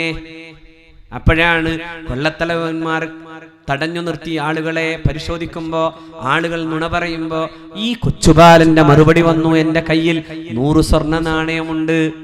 കളവ് പറയരുതെന്ന് ഉമ്മ പറഞ്ഞതിന്റെ പേരിൽ സത്യം പറയുമ്പോ, ആ സത്യം കേൾക്കുമ്പോ അല്ലാഹുവേ, ഒരു ഉമ്മയോട് ഈ കുഞ്ഞു കാണിച്ച വാഗ്ദത്തത്തിന്റെ ലംഘനം നടത്താത്ത വിധം ആ വാഗ്ദത്ത പാലനം ആ കുഞ്ഞു നടത്തുമ്പോ, അല്ലാഹ്, എനിക്ക് നിന്നോട് വാഗ്ദത്ത പാലനം നടത്താൻ സാധിക്കാതെ പോയല്ലോ എന്ന തീരുമാനത്തിൽ ആ കൊള്ളത്തലവൻ ഇസ്ലാമിന്റെ ശരിയായ വഴിയിലേക്ക് തിരിച്ചു വരുന്നതിന്റെ പ്രധാനപ്പെട്ട കാരണം മഹാനായ സയ്യിദുനാ അബ്ദുൽ ഖാദിർ ജീലാനി ഖദ്ദസല്ലാഹു സിർറഹുൽ അസീസ്, മഹാനായ ശൈഖ് മുഹയ്യിദ്ദീൻ റളിയല്ലാഹു. ആ മുഹയ്യിദ്ദീൻ തങ്ങളെ ഉമ്മയാണ് പോറ്റിയത്. അങ്ങനെ ലോകം കണ്ട വലിയ മനുഷ്യർ ഇമാം ഷാഫി തങ്ങൾ. ഉമ്മയാണ് ഏറ്റവും വലിയ സ്വാധീനമായത്. ഇന്ത്യയുടെ സ്വാതന്ത്ര്യ സമര പോരാട്ടങ്ങളുടെ വീര്യമുള്ള ചരിത്രത്തിൽ ഏറ്റവും മനോഹരമായി നമ്മൾ ഓർക്കാറുള്ള ഒരാളുണ്ട്, മൗലാന മുഹമ്മദ് അലി ജൗഹർ. ഉമ്മയാണ് പോറ്റിയത്. ഉമ്മയാണ് മൗലാന മുഹമ്മദ് അലിയെയും മൗലാന ഷൗക്കത്ത് അലിയെയും വളർത്തിയത്. ആ ഉമ്മ എന്ന വിധവ അവരുടെ കാതിലെ കമ്മലും കഴുത്തിലെ മാലയും പറിച്ചെടുത്ത് കിട്ടിയത് കൊണ്ട് കേംബ്രിഡ്ജ് യൂണിവേഴ്സിറ്റി എന്ന അലമാലകൾക്കപ്പുറത്ത് കടലിനപ്പുറത്തു നിൽക്കുന്ന ബ്രിട്ടന്റെ പിന്നെ ഏറ്റവും പ്രധാനപ്പെട്ട കേംബ്രിഡ്ജിൽ പോയി പഠിപ്പിക്കാൻ, ആ യൂണിവേഴ്സിറ്റിയിൽ പഠിപ്പിക്കാൻ തന്റെ കമ്മലും മാലയും വെച്ച് തന്റെ ശേഷിപ്പുകൾ മുഴുവനും തന്റെ പൊന്നുമോന് വേണ്ടി, തന്റെ പൊന്നുമോന്റെ വിദ്യാഭ്യാസത്തിന് വേണ്ടി മാറ്റിവെച്ച ബീഗം ആബിദ. എന്നിട്ട് ആ മോൻ തിരിച്ചു വരുമ്പോ, ബ്രിട്ടീഷ് യൂണിവേഴ്സിറ്റിയിൽ നിന്ന് തിരിച്ചു വരുമ്പോ, ഇംഗ്ലീഷ് വിദ്യാഭ്യാസാനന്തരം തിരിച്ചു വരുമ്പോ ആ മകന് നല്ല തൊപ്പിയും നല്ല താടിയും.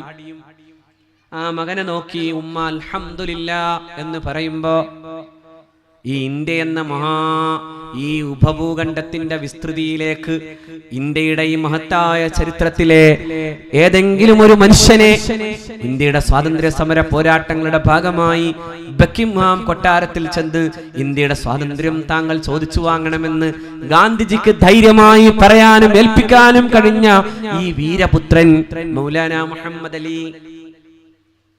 ആ ചെറുപ്പക്കാരൻ വരുമ്പോ ഉമ്മ നെഞ്ചത്ത് കൈവച്ച് പറഞ്ഞു, അൽഹംദുലില്ലാഹ്, എന്റെ പൊന്നുമോൻ ഈ താടിയും തൊപ്പിയും മാറ്റാതെ വന്നു എന്നത് എന്റെ റബ്ബിന് സ്തുതിയാകുന്നു എന്ന് പറയുമ്പോ ആ മാതാവിനോട് ഈ മകൻ പറഞ്ഞൊരു വർത്തമാനമുണ്ട്, ഉമ്മ ഈ മടിയിൽ കിടത്തിയിട്ട് എനിക്ക് മുഹമ്മദ് എന്നൊരു വിശുദ്ധ ജീവിതത്തെ എന്റെ പ്രിയപ്പെട്ട മാതാവേ താങ്കൾ പഠിപ്പിച്ചു തന്നപ്പോ ആ വികാരം എന്റെ ഹൃദയത്തിൽ കൊത്തിവെച്ചപ്പോ ആ ഒരു ചിരാത് എന്റെ ഹൃദയത്തെ ജ്വലിപ്പിച്ചു നിർത്തിയപ്പോ ഉമ്മ ബ്രിട്ടനിലെ ജീവിതകാലത്ത് പടിഞ്ഞാറിന്റെ ജീവിത ചുറ്റുവട്ടങ്ങളിൽ വാളിന്റെ മൂർച്ചയുള്ള തണുപ്പത്ത് പോലും എനിക്ക് തഹജ്ജുദ് മറക്കേണ്ടി വന്നിട്ടില്ല ഉമ്മ എന്ന് മൗലാന മുഹമ്മദ് അലി ജൗഹർ.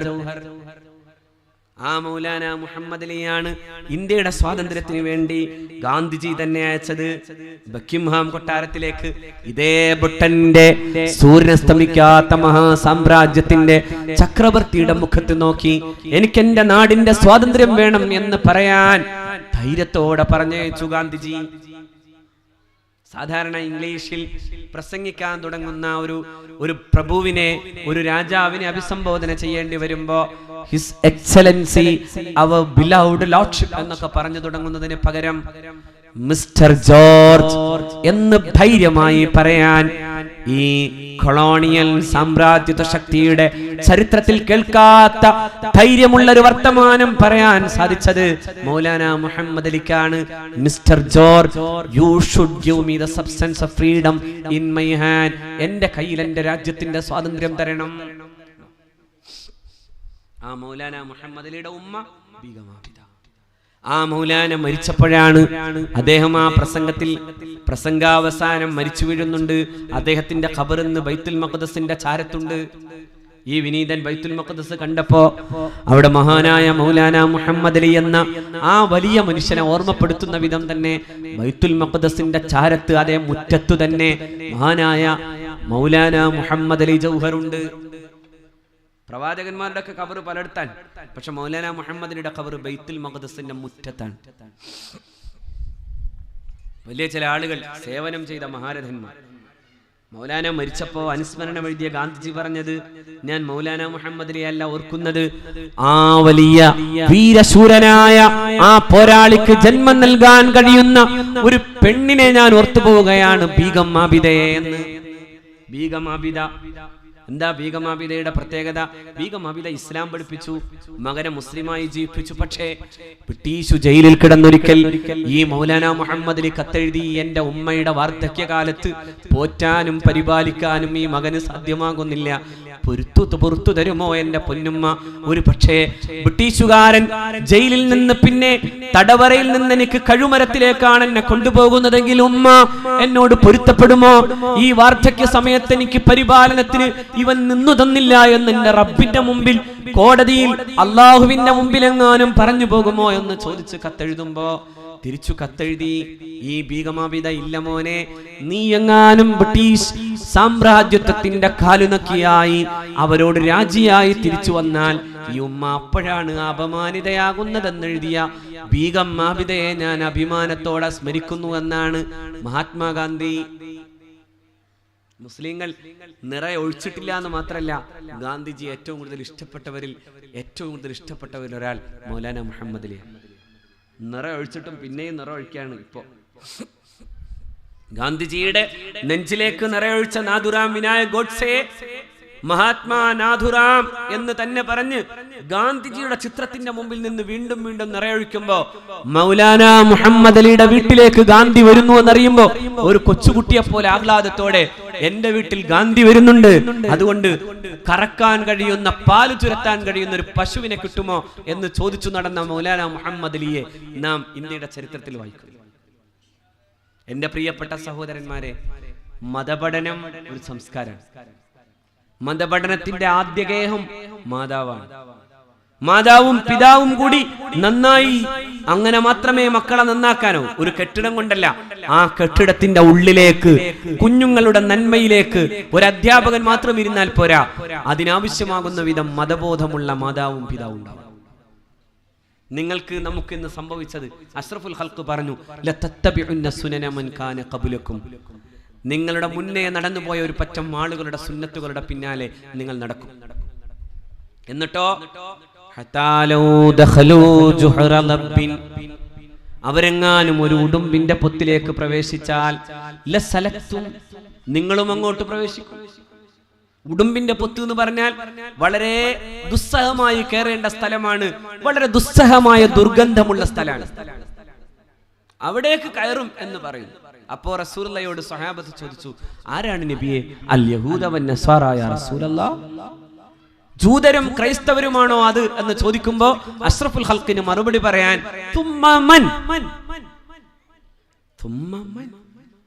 പിന്നെ ആരെ കുറിച്ചാണ് ഞാൻ പറയേണ്ടതെന്ന് മുഹമ്മദ് മുസ്തഫ.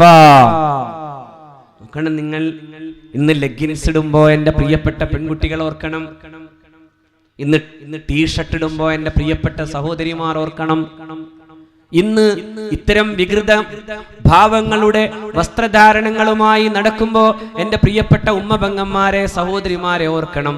ശരിക്കാരെയാണ് നമ്മൾ പിന്തുടരുന്നത്?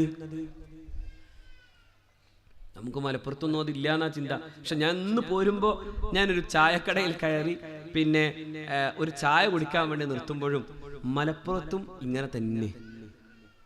നീ ഇവിടെ ഇല്ല എന്നൊന്നും പ്രത്യേകിച്ച് പറഞ്ഞിട്ട് എനിക്ക് പ്രത്യേകിച്ച് ഒരു പുണ്യം കിട്ടാറില്ല, ഇവിടെ ഉണ്ടാവും. അള്ളാഹു നമ്മളെ കാക്കട്ടെ, അള്ളാഹു നമ്മളെ കാക്കട്ടെ. യഥാർത്ഥത്തിൽ സംസ്കാരങ്ങളാണ്, സാംസ്കാരികമായ അധിനിവേശമാണ് മറ്റെന്തിനേക്കാളും വലിയ പ്രശ്നം. നിങ്ങൾ നോക്കൂ, നമ്മുടെ തലമുറകൾക്ക് മുമ്പുണ്ടായ നമ്മുടെ ഉപ്പാപ്പമാർ അല്ലെ, ബ്രിട്ടീഷുകാരന്റെ മുമ്പിൽ നെഞ്ചു വിരിച്ചു നിൽക്കുമ്പോ അവൻ ഏറ്റവും ശക്തമായി നിന്നത് എന്റെ സംസ്കാരത്തെ ജയിക്കാൻ നിനക്ക് സാധ്യമല്ല എന്ന് പറയാനാണ്. എന്റെ സംസ്കാരം നിനക്ക് കേടക്കാൻ കഴിയില്ലടാ എന്ന് ധൈര്യമായി പറഞ്ഞവരാണ് നമ്മുടെ പ്രപിതാക്കൾ. ആയുധം കൊണ്ടല്ല അവർക്ക് ജയിക്കാൻ സാധിച്ചത്, അവരുടെ മനഃശക്തി കൊണ്ടാണെന്ന് മാത്രമല്ല, അവരുടെ സംസ്കാരം അജയ്യമായി നിന്നു. അതുകൊണ്ട് തന്നെ ആ സംസ്കാരത്തിന്റെ മേൽ ഒരു കൾച്ചറൽ ഇൻവേഷനെ കുറിച്ച് ആലോചിച്ചു ലോകത്തെ എല്ലാ സാമ്രാജ്യത്വ ശക്തികളും. അതുകൊണ്ടാണ് ബ്രിട്ടീഷ് ഇന്ത്യയിലെ വിദ്യാഭ്യാസത്തെ കുറിച്ച് ആലോചിക്കുമ്പോ മെക്കാളെ പ്രഭു പറഞ്ഞു, നമുക്ക് ഇവർക്ക് വിദ്യാഭ്യാസം കൊടുക്കണം. എന്തിനെന്നോ, അവർ നമ്മെ ചോദിച്ചു വരാൻ തുടങ്ങുന്ന കാലം വരും. We may educate our subjects, so they may demand our institutions. Whenever the day comes, it will be the proudest day of our history. We may educate our subjects. നമ്മുടെ പ്രജകൾക്ക് നാം വിദ്യാഭ്യാസം കൊടുക്കണം, ഇംഗ്ലീഷ് വിദ്യാഭ്യാസം കൊടുക്കണം. എന്നാൽ so they may demand our institutions. നമ്മുടെ ഈ English medium സ്കൂളൊക്കെ അവര് പണിതോളും. അപ്പൊ അതിലെ പ്രധാന അധ്യാപികയോ പ്രധാന അധ്യാപകനോ പറഞ്ഞോളും, ഹാഫ് സ്കർട്ട് ഇട്ടാലേ ഒരു സുഖമുള്ളൂ കേട്ടോ, അപ്പൊ പ്രസിഡന്റ് താടി ഒഴിഞ്ഞിട്ട് പറഞ്ഞോളാം അതാണ് ശരി അല്ലേ? അങ്ങനെയൊക്കെ മോഡലൈസ് ചെയ്തിട്ടില്ലെങ്കിൽ നമ്മൾ പിന്നോട്ട് പോകുമെന്ന് പറയുമ്പോ നമ്മളത് കേൾക്കാനുണ്ടാകും. ന്യൂനപക്ഷ വിഭാഗങ്ങൾ നടത്തുന്ന, ന്യൂനപക്ഷ കേന്ദ്രീകൃതമായി നിൽക്കുന്ന സംഘടനകൾ നടത്തുന്ന ഇംഗ്ലീഷ് മീഡിയം സ്കൂളിൽ ഇതാണ് കഥ. എന്താ കാരണം? they may demand our institutions whenever the day comes. അങ്ങനെ ഒരു കാലം വന്നാൽ it will be the proudest day of our history. നമ്മുടെ ചരിത്രത്തിലെ ഏറ്റവും അഭിമാനം നമ്മൾ നടത്തിയ യുദ്ധജയമല്ല, നമ്മൾ നടത്തിയ ഈ മലബാറിന്റെ ഈ വനാന്തരങ്ങളിൽ നമ്മുടെ മഹാരഥന്മാരായ പ്രഗത്ഭരായ പോരാട്ട വീര്യം നിലനിർത്തിയവർക്കു നേരെ അവരെ അന്വേഷിച്ചു നടന്നിട്ടുള്ളവരല്ല, മറിച്ച് നാം ഈ വിദ്യാഭ്യാസം കൊണ്ട് അവരെ പുറത്തു ചാടിച്ചപ്പോ അവരും നമ്മളെ പോലെ പറയാൻ തുടങ്ങി, എനിക്ക് ഇംഗ്ലീഷേ അറിയൂ, മലയാളം കൊരിച്ച് അറിയൂ. അവിടുന്ന് തുടങ്ങി നമ്മുടെ നാശം. അവിടുന്ന് തുടങ്ങി. മലബാർ നശിക്കാതിരിക്കാൻ ഏറ്റവും പ്രധാനം മദ്രസയും ദീനും നിലനിൽക്കുന്ന വിജ്ഞാനം പ്രധാനാണ്. ചിലപ്പോ തോന്നിപ്പോകാറുണ്ട് ഇത് പഠിപ്പിച്ചതാണോ കുഴപ്പമെന്ന്. ഞാൻ അങ്ങനെ പറഞ്ഞിട്ട് നിങ്ങളെ നെഗറ്റീവ് ആക്കാൻ ഞാൻ ഉദ്ദേശിക്കണില്ല, പക്ഷെ എന്നാലും വളരെ സൂക്ഷിച്ച് കൈകാര്യം ചെയ്യും. മതവിദ്യാഭ്യാസത്തോടൊപ്പം ശാസ്ത്ര വിദ്യാഭ്യാസം ഒരു കാലത്ത് വന്നത് ഖുർആനിൽ നിന്നാണ്. ഇപ്പോൾ ആ ഖുർആനിന്റെ വേര് പിഴുതെറിഞ്ഞ് ശാസ്ത്ര വിദ്യാഭ്യാസം യൂറോപ്പിൽ നിന്ന് വന്നപ്പോ യൂറോപ്പ് നമ്മളെ, അല്ലെങ്കിൽ ഇംഗ്ലീഷ് വിദ്യാഭ്യാസം നമ്മെ മറ്റൊരു മോശമായ സംസ്കാരത്തിലേക്ക് ക്ഷണിച്ചു. നമ്മൾ അങ്ങനെ അടിമപ്പെട്ടു, അധമന്മാരായി. അപ്പോഴാണ് ഞാൻ പറഞ്ഞതുപോലെ സ്വന്തം ഉമ്മ പറഞ്ഞു തന്ന ഭാഷ പോലും നമുക്ക് പറയാൻ പാടില്ല. മലയാളം പിന്നെ കുറച്ച് പറഞ്ഞു. നമ്മളിങ്ങനെ ഇംഗ്ലീഷ് പറഞ്ഞാലേ ശരിയാകൂ എന്നർത്ഥം. നമ്മുടെ എല്ലാ അർത്ഥത്തിലുമുള്ള നമ്മുടെ അഭിമാനങ്ങൾ, നാം എന്ന് പറയുന്ന അഭിമാനം, നാം എന്ന സ്വത്വം, നാം എന്ന മുസ്ലിം, നാം എന്ന സംസ്കാരം, അതൊക്കെ മാറ്റിപ്പണം. മലബാറിൽ നിന്ന് പോലും നമ്മൾ നിരന്തരം കേൾക്കാൻ പെൺകുട്ടിക്ക് വിദ്യാഭ്യാസം കൊടുക്കുന്നു എന്ന് പറയുന്നത് നല്ലതാണ്. സ്ത്രീ വിദ്യാഭ്യാസത്തിന്റെ പ്രോത്സാഹനം മാത്രമല്ല, സ്ത്രീ സ്വതന്ത്രയായി സഞ്ചരിക്കുന്ന കാലത്തെയാണ് ഞാൻ എന്റെ അഭിമാന കാലം എന്ന് വിളിച്ചു പറയാൻ കഴിഞ്ഞ ഒരു മനുഷ്യൻ, അത് മുഹമ്മദ് മുസ്തഫ അല്ലേ? മഹാനായ ഖബ്ബാബ് ഇബ്നുൽ അറത്ത് റളിയല്ലാഹു അൻഹു പരിശുദ്ധമായ കഅബത്തു ശരീഫയുടെ ഭിത്തിയിൽ ചാരിക്കിടന്നിട്ട് തന്റെ ശരീരത്തിലെ പീഡനങ്ങളുടെ പാടുകൾ കാണിച്ചു കൊടുത്തു. എന്നിട്ട് ആ ചോരവാരുന്ന ശരീരത്തിലേക്ക് നോക്കി സയ്യിദുനാ മുഹമ്മദുർ റസൂൽ സ്വല്ലല്ലാഹു അലൈഹി വസല്ലമയോട്, അല്ലാഹുവിന്റെ പ്രവാചകരോട് പറഞ്ഞു കൊടുക്കുന്നുണ്ട്, നബിയേ അഫലാ തദ്ഉ ലനാ യാ റസൂലല്ലാഹ്, ഒന്ന് ദുആ ചെയ്യുമോ ഞങ്ങൾക്ക് വേണ്ടി? അഫലാ തസ്തൻസിറു ലനാ യാ റസൂലല്ലാഹ്, ഞങ്ങൾക്കൊന്ന് സഹായം തേടുമോ നബിയേ? അങ്ങ് കൈയുയർത്തിയാൽ ആകാശം അങ്ങയുടെ ചോദ്യങ്ങൾക്ക് ഉത്തരം നൽകുമെന്ന് ഞങ്ങൾ വിശ്വസിക്കുന്നുവല്ലോ, അങ്ങ് ചോദിക്കുമോ എന്ന് ചോദിക്കുമ്പോഴാണ് ഈ രണ്ടു കണ്ണുകൾ ഇങ്ങനെ ഒലിച്ചിറങ്ങിയ, കവിൾത്തടങ്ങളിൽ കണ്ണുനീർ തുള്ളികൾ സാക്ഷിയാക്കിയ മുഹമ്മദ് മുസ്തഫ എന്ന മഹാനായ മനുഷ്യൻ അഷ്റഫുൽ ഖൽഖ് അവിടുത്തെ പ്രിയപ്പെട്ട ശിഷ്യനോട് പറയുന്നുണ്ട്, ഖബ്ബാബ് ക്ഷമിക്കണം, ഈ ലാ ഇലാഹ ഇല്ലല്ലാഹ് ഈ വിശുദ്ധമായ വാക്യവുമായി വന്നിട്ടുള്ള മഹാരഥന്മാരായ പ്രവാചകന്മാരും അവരുടെ പ്രിയപ്പെട്ട അനുയായികളും ഇതിനേക്കാളും കഠിനതരമായ ഒരുപാട് ശിക്ഷകൾ അനുഭവിച്ചവരാണ്. ചിലരെ മൂർധാവ് മുതൽ ഇങ്ങനെ ഇരുമ്പിന്റെ ഈ ചീർപ്പ് കൊണ്ട് തന്നെ ഇങ്ങനെ മൂർധാവ് മുതൽ ഈറിയതിന്റെ കഥ പറഞ്ഞു അല്ലാഹുവിന്റെ റസൂൽ. ചിലരെ തിളച്ചുമറിയുന്ന എണ്ണയിലേക്ക് വലിച്ചെറിഞ്ഞതിന്റെ കഥ പറഞ്ഞു മുഹമ്മദ് നബി. അങ്ങനെ പീഡനങ്ങളുടെ കഠിന ശിക്ഷകളുടെ കഥകൾ പറഞ്ഞിട്ട് അല്ലാഹുവിന്റെ റസൂൽ പറഞ്ഞു, ലയുത്തിമ്മന്നല്ലാഹു ഹാദല്ലം, ഈ വിശുദ്ധമായ മതത്തെ അല്ലാഹു പൂർത്തീകരിക്കും. എന്നിട്ട് റസൂൽ പറയുകയാണ്, ഖബ്ബാബ് അങ്ങ് കാണണം, ഒരു സമയം വരും, ആ സമയത്ത് ഈ വിശുദ്ധമായ ഗേഹത്തിന്റെ മുമ്പിൽ വന്ന് സുജൂദ് ചെയ്യാൻ, ഈ വിശുദ്ധ ഗേഹത്തിന്റെ മുമ്പിൽ രക്ഷിതാവിനെ ഓർക്കാൻ വരുന്ന പെൺകുട്ടിക്ക് സ്വതന്ത്രയായി നിർഭീതയായി അങ്ങ് സൻആയിൽ നിന്ന് ഈ ഗേഹം വരെയും യാത്ര ചെയ്യാൻ ആരെയും പേടിക്കാത്ത കാലം വരുമെന്ന് മുഹമ്മദ് മുസ്തഫ. സഞ്ചാര സ്വാതന്ത്ര്യം, സ്ത്രീക്ക് അനുവദിച്ചു കൊടുക്കാൻ ആദ്യം സ്വപ്നം കണ്ട മുഹമ്മദ് നബി. അത് പ്രാവർത്തികമാക്കിയ ഒരു മതസംഹിതയാണ് ഇസ്ലാം. അതുകൊണ്ടാണ് ഇസ്ലാമിലെ സ്ത്രീയെ കുറിച്ച് പറയുമ്പോൾ ആനി ബസന്റ് എന്ന പ്രഗത്ഭയായ ബ്രിട്ടീഷുകാരി ഇസ്ലാമിനെയും മുഹമ്മദ് നബിയെയും പഠിക്കുമ്പോ അവര് പറയുന്നു, ഞാൻ ഇസ്ലാമിനെ കുറിച്ച് പഠിക്കുമ്പോ women in Islam is more free than in Christianity. ക്രൈസ്തവതയിൽ സ്ത്രീകൾക്ക് കിട്ടുന്നതിനേക്കാൾ വലിയ സ്വാതന്ത്ര്യം ഇസ്ലാമിൽ. Women in Islam is more protected than any faith which preaches monogamy. ഒരേ ഒരു ഭാര്യ മതി എന്ന് പറയുന്ന തരത്തിലുള്ള അത്തരം ചിന്തകൾ നിലനിൽക്കുന്ന സംവിധാനങ്ങളുള്ള സമ്പ്രദായങ്ങളുള്ള മത സംവിധാനങ്ങൾക്കപ്പുറത്ത് ഇസ്ലാമിലെ സ്ത്രീ സുരക്ഷിതയാണ്. എന്താ കാര്യം? ഇവിടെ ഒരു പെണ്ണ് കെട്ടിയാൽ കെട്ടുന്നതോടെ ഏറ്റവും ആദ്യം അവിടെ ഒരു നിയമപരമായ ഒരു ലീഗൽ ബൈൻഡിങ്സ് അത് സ്ത്രീയും പുരുഷനും തമ്മിൽ വരാൻ. ആ സ്ത്രീ പുരുഷ ബന്ധം പെട്ടെന്ന് വലിച്ചെറിയാൻ കഴിയില്ല.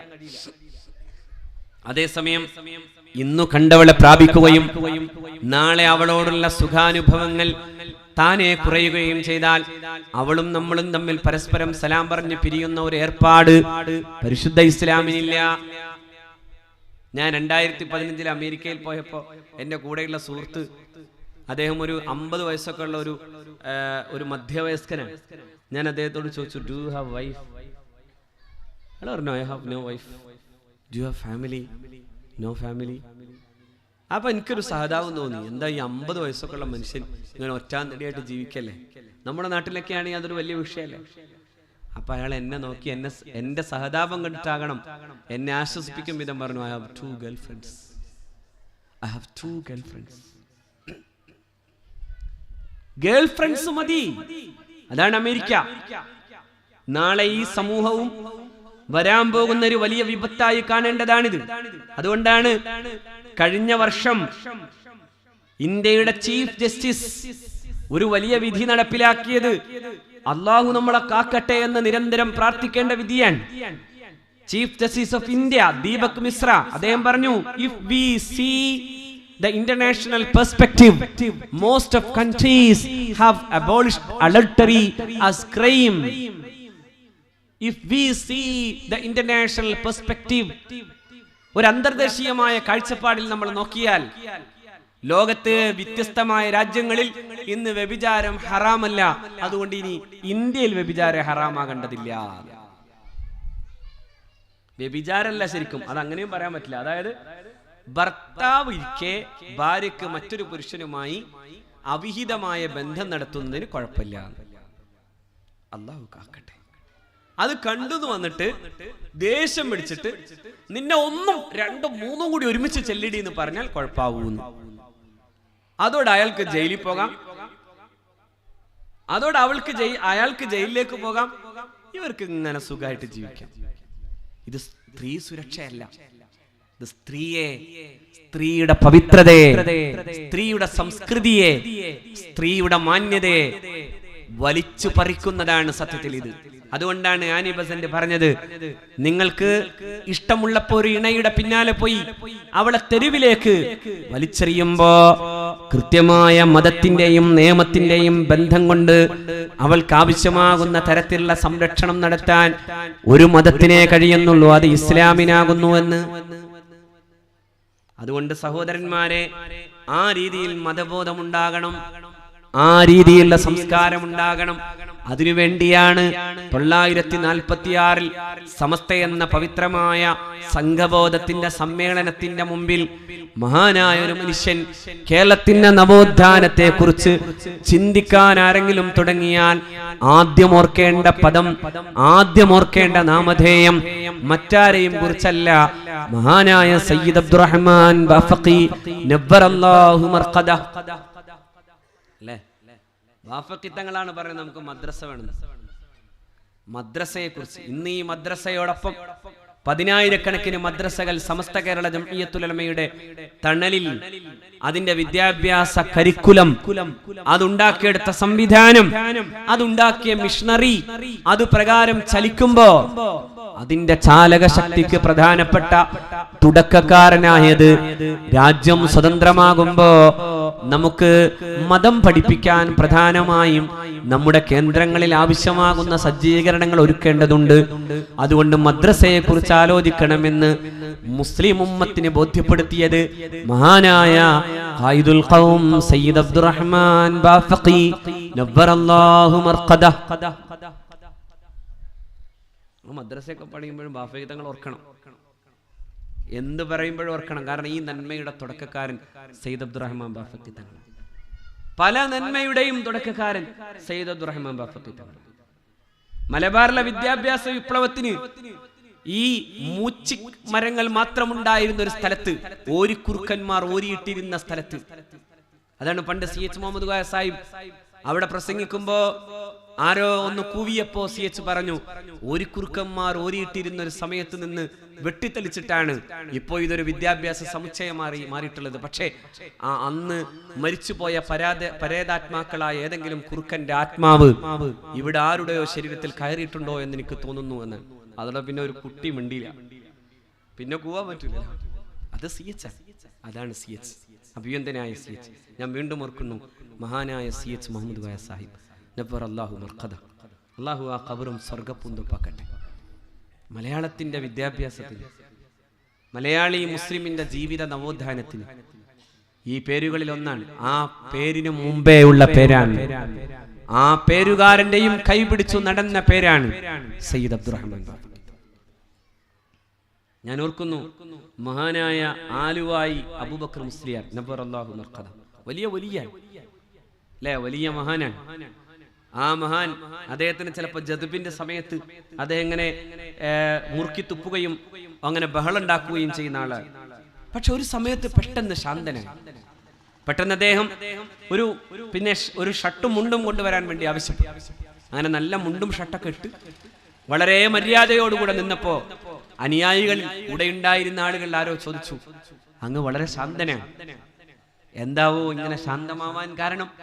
അപ്പോ മഹാനായ ആലുവായ അബൂബക്കർ മുസ്ലിയാർ, മാടവന അബൂബക്കർ മുസ്ലിയാർ, മുടിക്കൽ എന്ന എന്റെ വീടിന്റെ ഏതാണ്ട് 2 കിലോമീറ്റർ മാത്രം അകലെയുള്ള മുടിക്കൽ മഹാനായ മാടവന അബൂബക്കർ മുസ്ലിയാർ എന്ന കേരളത്തിലെ മുസ്ലിം ഉമ്മത്തിന്റെ ആധ്യാത്മിക ജീവിത ചരിത്രത്തിൽ പാണക്കാട്ട പൂക്കോയത്തങ്ങളും മഹാനായ മാടവന അബൂബക്കർ മുസ്ലിയാരും മഹാനായ ഈ ഉമ്മത്തിന്റെ ചരിത്രത്തിന്റെ ഈ കഴിഞ്ഞകാല വഴികളിൽ സ്നേഹതുല്യമായി, ഇതിഹാസ തുല്യമായ ജ്ഞാനപ്രസരണത്തിന്റെ വഴിയായി നിന്ന മഹാനായ ശൈഖുന ശംസുൽ ഉലമയും തമ്മിലുള്ള ബന്ധം അഭേദ്യമായിരുന്നു.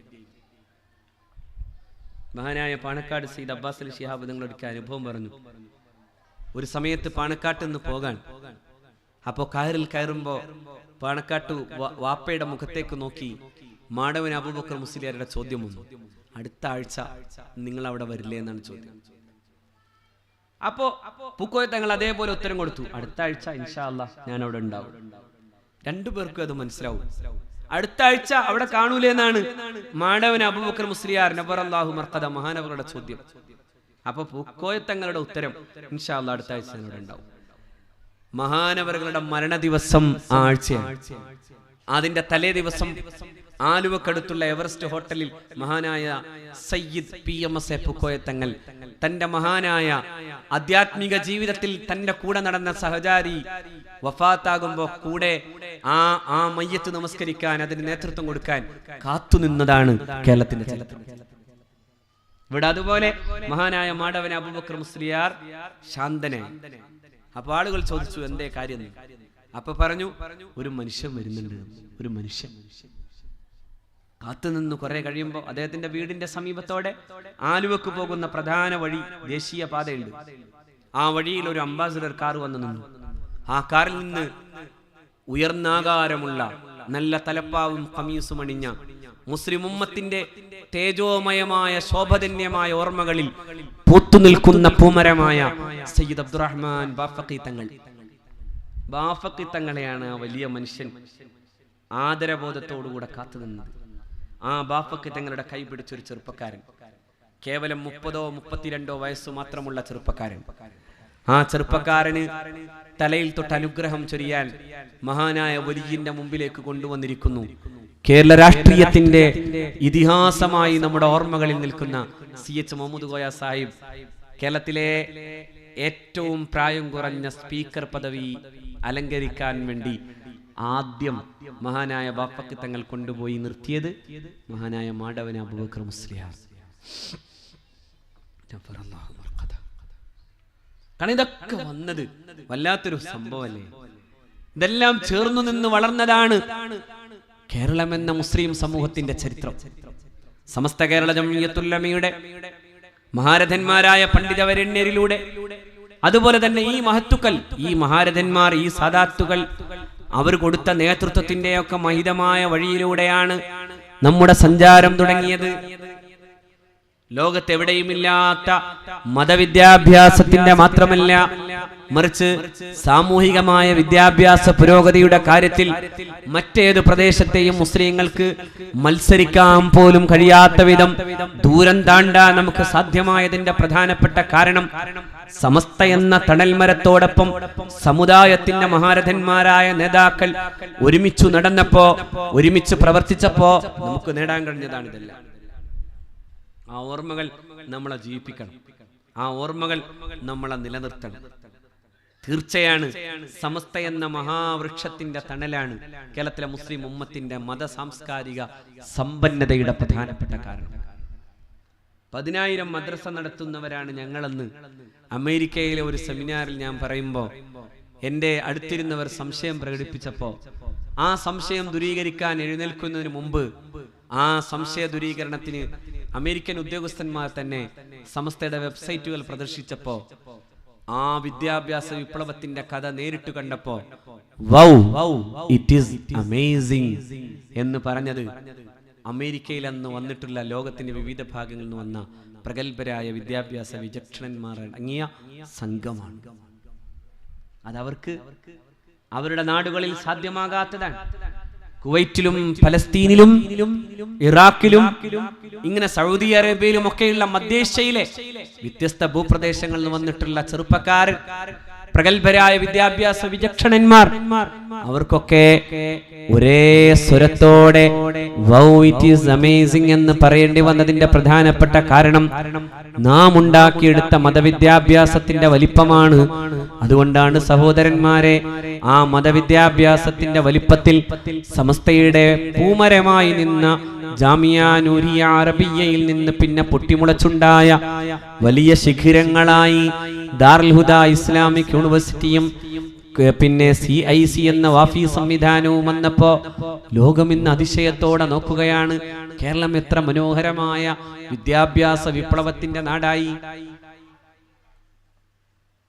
അബുദാബിയിലെ ഇസ്ലാമിക് സെന്ററിൽ ഇരുന്ന് ലോകത്തെ വ്യത്യസ്ത പ്രദേശങ്ങളിൽ വന്ന മുസ്ലിങ്ങൾ, അവർ കേൾക്കാൻ അവർക്കൊരേ ഒരു ഭാഷയെ അറിയൂ, ഇംഗ്ലീഷ്.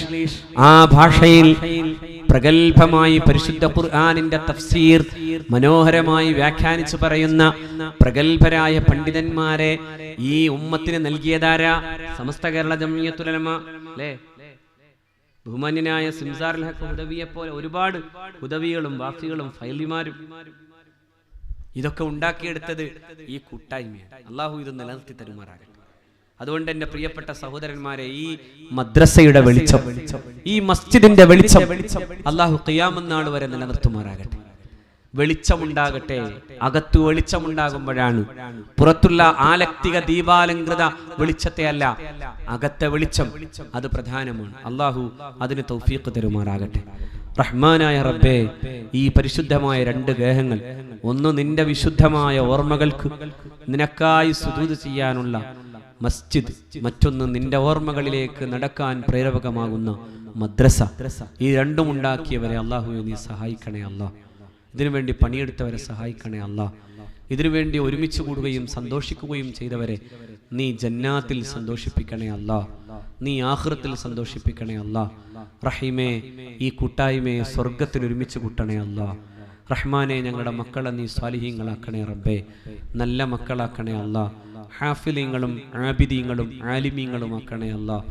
നിന്റെ ദീനിന് വേണ്ടി പറയാനും പ്രവർത്തിക്കാനും ആഫിയത്തും ആരോഗ്യവും സൗഭാഗ്യകരമായ ഇൽമും നീ ഞങ്ങൾക്ക് നൽകണേ റഹ്മാനെ. റഹ്മാനെ, ഈ മദ്രസ സംസ്കാരങ്ങളുടെ ഒരു വിളനിലയമാക്കി തരണേ അല്ലാ.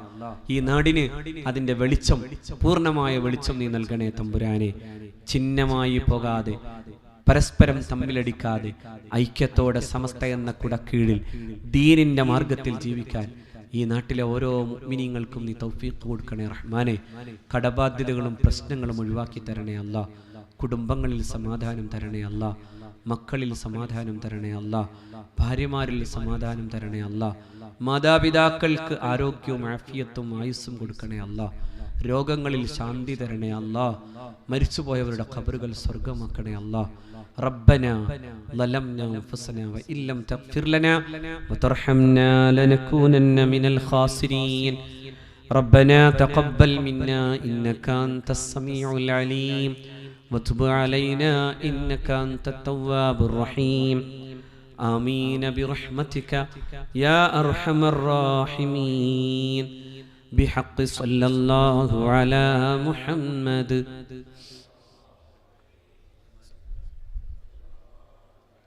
محمد صلى الله عليه وسلم. اللهم صل على محمد يا رب صل عليه وسلم. السلام عليكم ورحمة الله وبركاته.